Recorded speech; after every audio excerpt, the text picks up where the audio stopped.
اعوذ باللہ من الشیطان الرجیم بسم اللہ الرحمن الرحیم اللہم صلی علی فاطمہ و ابیہا و بعلہا و بنیہا والسر المستودع فیہا بعدد ما احاط بہ علمک۔ آج میں ان روایات کی روشنی میں ایک حقیقت بیان کرنا چاہتی ہوں جو روایات پنجتن پاک چہاردہ معصومین علیہم السلام کی فضیلت میں ہیں۔ یوں کہہ لیں کہ وہ روایات جو نبی اکرم صلی اللہ علیہ وآلہ وسلم نے اپنی اولاد کے مراتب اور ان کے درجے اور ان کے کمالات اور ان کے تصرفات کے لیے بیان فرمائیں، تو اصل میں وہ روایات ہمیں بظاہر تو لگتا ہے کہ وہ فضائل کی روایات ہیں، لیکن ان کے ساتھ ساتھ ایک وہ پیغام بھی ہے ان روایات میں کہ جو آنے والی ان مصیبتوں کی طرف اشارہ تھا جو اہل البیت علیہم السلام پہ آنے والی تھی۔ بہت سی روایات میں آپ نے واضح اشارے دیے، یعنی اس میں جو آنے والی مصیبت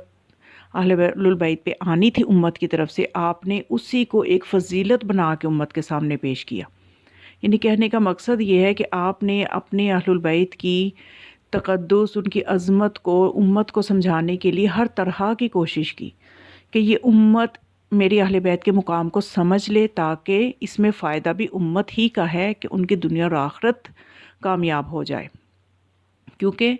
اہل البیت علیہم السلام کی فضیلت میں، جیسا کہ میں نے بتایا نا کہ ان فضائلی روایات میں آنے والی مصیبتوں کے اشارے بھی موجود تھے۔ جیسا کہ آپ نے ایک روایت میں ملتا ہے کہ آپ نے در فاطمہ زہرا سلام اللہ علیہا کے بارے میں کیا فرمایا۔ رسول خدا نے وقت آخر، جب آپ کی زندگی کا کچھ وقت باقی تھا، تو آپ نے فرمایا، یہ روایت بہار الانوار میں موجود ہے کہ آپ صلی اللہ علیہ وآلہ وسلم نے وقت آخر فرمایا، الا فاسمعوا ومن حضر الا ان فاطمہ بابها بابی، کہ اے لوگو غور سے سن لو، فاطمہ کا دروازہ میرا دروازہ ہے۔ پھر یہ روایت امام موسیٰ کاظم علیہ السلام سے بھی ہے کہ انہوں نے اپنے اصحاب سے بیان فرمایا، جب وہ ان جملوں پر پہنچے تو راوی کہتا ہے کہ قال عیسیٰ فبکا ابو الحسن علیہ السلام طویلا وقطع بقیت کلامہ، کہ ان جملوں پر جب امام حسن علیہ السلام، امام موسیٰ کاظم علیہ السلام پہنچے تو رونا شروع کر دیا اور بہت دیر تک روتے رہے کہ باقی گفتگو کا سلسلہ رک گیا۔ کون سے جملے؟ وہی جملے کہ جس میں آپ نے بتایا کہ لوگوں سن لو کہ فاطمہ کا دروازہ میرا دروازہ ہے۔ یعنی امام موسیٰ کاظم علیہ السلام نے اپنے جد کی یہ روایت بیان کی تو رونے لگ گئے کہ جب رسول خدا نے یہ فرمایا، اور اسی در فاطمہ کو امت نے جلایا۔ پھر اس کے علاوہ مولا حسن علیہ السلام کے سارے صحابہ کے سامنے مسجد نبوی میں مولا حسن علیہ السلام کے مولا حسن علیہ السلام کے منہ کے بوسے لیا کرتے تھے اور مولا حسین علیہ السلام کی گردن کے بوسے لیا کرتے تھے۔ تو وہ بھی جب علت پوچھی گی تو سب کے سامنے آپ نے علت بتائی۔ اب بظاہر خوشی کی بات ہے کہ اپنے نواسوں کا منہ، ایک نواسے کا منہ چوم رہے ہیں، ایک کی گردن چوم رہے ہیں، لیکن اس کے پیچھے کتنے سنگین مصائب موجود ہیں جو ان شہزادوں کو درپیش ہوں گے۔ پھر مولا علی علیہ السلام کے بارے میں آپ نے بہت سی روایتیں ایسی بیان کی کہ جن سے آنے والی مصیبتوں کا بھی پتہ چلا، کہ آپ نے فرمایا کہ اے لوگو، اے میرے صحابیوں، اگر ساری دنیا ایک طرف ہو جائے اور علی تنہا ایک طرف ہوں تو تم علی کے پیچھے جانا، اس لیے کہ حق علی کے ساتھ ہوگا۔ تو اس طرح سے یعنی بہت سی چیزیں یہ غور کرنے کے قابل ہیں۔ پھر آل محمد کی طرف دنیا کو، اپنی امت کو باقی ان کی محبت پہ رکھنے کے لیے آپ نے یہاں تک فرمایا کہ جو شخص محمد و آل محمد پر 100 دفعہ درود پڑھتا ہے، خدا تعالیٰ اس کی 100 حاجتیں پوری کرتا ہے۔ یعنی یہ والی جو روایت میں آپ کے سامنے بیان کر رہی ہوں، یہ مولا کائنات امیر المومنین علی بن ابی طالب علیہ السلام سے روایت ہے، اور کتاب کون سی ہے؟ ارجح المطالب، جو کہ اہل سنت کی ایک بہت ہی معتبر کتاب ہے۔ اس کتاب میں یہ روایت موجود ہے کہ ان علی بن ابی طالب علیہ السلام قال قال رسول اللہ صلی اللہ علیہ وآلہ وسلم من صلی علی محمد وعلی آل محمد مئۃ مرۃ فقضى اللہ لہ مئۃ حاجۃ، کہ جو 100 مرتبہ درود پڑھتا ہے محمد و آل محمد پر، خدا اس کی 100 حاجتیں پوری کرتا ہے۔ تو اسی طرح سے یعنی آپ اس بات پہ بھی غور کریں کہ یہ بھی ارجح المطالب سے ایک روایت میں بیان کر رہی ہوں کہ جس میں آپ نے یہ فرمایا کہ ان ابی عباس قال، ابی عباس نے یہ روایت کی، قال رسول اللہ صلی اللہ علیہ وآلہ وسلم ولو ان رجل قام على قدميه بين الركن والمقام وصام وصلى ثم لقى الله تعالى مبغضا لآل محمد دخل النار. یعنی کیا فرمایا، یہ بھی ارجح المطالب کی روایت ہے کہ ابن عباس نے یہ روایت کی ہے کہ رسول خدا صلی اللہ علیہ وآلہ وسلم نے فرمایا، اگر کوئی شخص رکن و مقام کے درمیان، یعنی ادھر جا کے بیت اللہ میں رکن اور مقام ابراہیم اور رکن کے درمیان اور مقام ابراہیم کے درمیان، یعنی صحن کعبہ میں بیت اللہ کے سامنے اپنے دونوں قدموں پہ کھڑا ہو اور روزے کی حالت میں بھی ہو، نماز بھی پڑھ رہا ہو، پھر خدا سے جا ملے، اس حالت میں خدا سے جا ملے، تو اگر اس نے اور حالت اس کے اندر کی یہ ہو کہ آل محمد صلی اللہ علیہ وآلہ وسلم سے بغض رکھتا ہو، تو وہ دوزخ میں جائے گا. یعنی وہ رکن و مقام کے درمیان حالت روزہ میں نماز پڑھنا بھی اس کے کسی کام نہیں آئے گا. تو اس سے بھی ہمیں یہ سمجھ میں آیا کہ ایسے نمازی بھی ہوں گے، ایسے حاجی بھی ہوں گے اور ایسے لوگ بھی ہوں گے کہ پیشانیوں پہ سجدوں کے نشان بھی ہوں گے، لیکن اس کے باوجود وہ جنت میں نہ جا سکیں گے اگر ان کے دل میں جو ہے بغض آل محمد ہوگا. کیونکہ یہ صرف ظاہر کو دیکھ کے نہیں کہا جا سکتا کہ کوئی نمازیں بہت پڑھ رہا ہے تو وہ جنتی ہے. دل کی حالت کو دیکھنا ہوگا کہ کیا وہ اجر رسالت ادا کر کے یہ عبادتیں کر رہا ہے.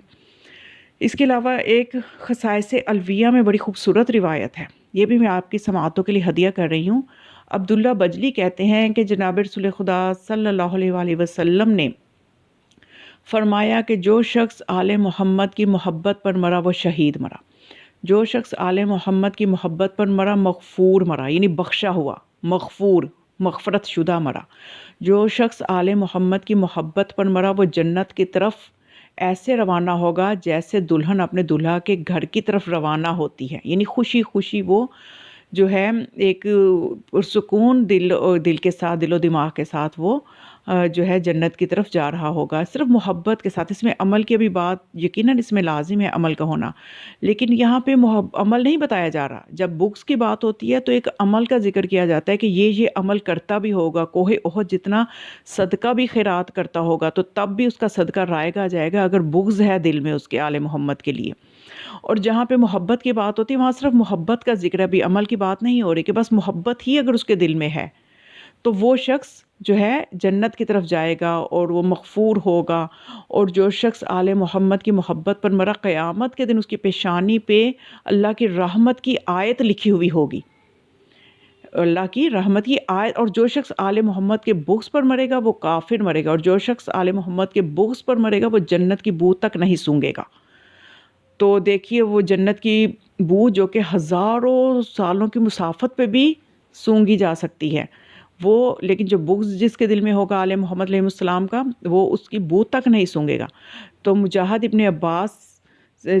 جو ہے وہ راوی وہ ابن عباس سے نقل کرتے ہیں کہ جب اللہ تعالیٰ نے آدم علیہ السلام کو پیدا کیا، ان کے قالب میں اپنی روح کو ڈالا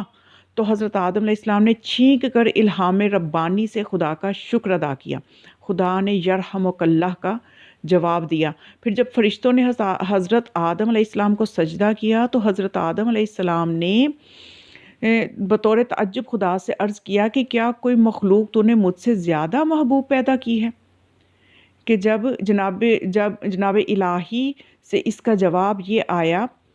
سے اس کا کوئی جواب نہ ملا، پھر دوبارہ عرض کیا تب بھی جواب نہ ملا، تیسری مرتبہ پوچھا تب بھی جواب نہ پایا، چوتھی مرتبہ استفسار پر ارشاد ہوا ہاں اگر ہم ان کو نہ پیدا کرتے تو تجھے بھی پیدا نہ کرتے. تو اس طرح سے یعنی آدم علیہ السلام نے عرض کیا پروردگار وہ اشخاص مجھے دکھا کہ کون ہیں. خدا تعالیٰ نے عرش کے پردہ اور دار فرشتوں کو پردہ اٹھانے کا حکم دیا. جب انہوں نے پردہ اٹھایا تو عرش کے سامنے 5 صورتیں نظر آئیں. آدم نے کہا اے پروردگار یہ کون بزرگ ہیں؟ باری تعالیٰ نے ارشاد فرمایا یہ میرا نبی اور میرا امیر المؤمنین علی ہے. یعنی اب دیکھیے مولا کو امیر المؤمنین کا لقب کب ملا؟ کہ جب عالم ابھی دنیا میں نہیں بلکہ یہ خدا کے ہاں جب اب عالم انوار میں ہے تب ہی آپ کو امیر المؤمنین کا لقب مل گیا تھا. پھر فرمایا یہ میرا امیر المؤمنین علی ہے، یہ میرے نبی کی بیٹی فاطمہ ہے، اور یہ حسن اور حسین اور علی کے دونوں بیٹے ہیں. اور یہی سب سے پہلے پیدا ہوئے ہیں۔ آدم کو ان کے دیکھنے سے خوشی ہوئی، پس جب آدم سے لغزش سرزد ہوئی تو آدم نے کہا، اب آدم جان چکے تھے ان کے مرتبے کو، اس لیے پھر آدم نے کہا، اے میرے پروردگار، میں ان پنجتن پاک کو وسیلہ دے کے عرض کرتا ہوں کہ میری خطا درگزر فرما۔ بس خدا نے حضرت آدم علیہ السلام کو بخش دیا، اور پس قصہ یہی ہے کہ جس کا کہ اللہ تعالیٰ نے قرآن میں بھی ذکر کیا ہے کہ ہم نے جب فتاوہ کلمات، یعنی جب خدا نے جو ہے فتلق کا آدم و بکلمات، ان کی جب آدم کو کلمات سکھائے اور پھر ان کلمات کے ذریعے سے ان کی توبہ کو قبول کیا، پھر جب آدم زمین پر اتارے گئے تو انہوں نے ایک انگوٹھی بنا کر اس پر، یہ خصائص الویہ میں روایت موجود ہے کہ جب آدم علیہ السلام زمین پر اتارے گئے تو انہوں نے ایک انگوٹھی بنا کر اس پر محمد الرسول اللہ صلی اللہ علیہ وسلم کا نقش کندہ کیا، اور حضرت آدم علیہ السلام کی کنیت ابو محمد ہو گئی۔ تو یہ مقام و مرتبہ ہے آل محمد علیہ السلام سے محبت کرنے کا۔ وہ اصل میں دیکھا جائے ہماری محبت کے محتاج نہیں ہیں، ہم محتاج ہیں ان کی نظر کرم کے اور ان کو وسیلہ بنانے کے، اور دنیا اور آخرت میں اپنی پریشانیوں کو دور کرنے کے لیے، مشکلات کو دور کرنے کے لیے ہمیں اس در سے وابستہ ہونے کی ضرورت ہے۔ تو خدا ہمیں محمد آل محمد علیہ السلام کی حقیقی معرفت عطا فرمائے۔ والسلام علیکم ورحمۃ اللہ۔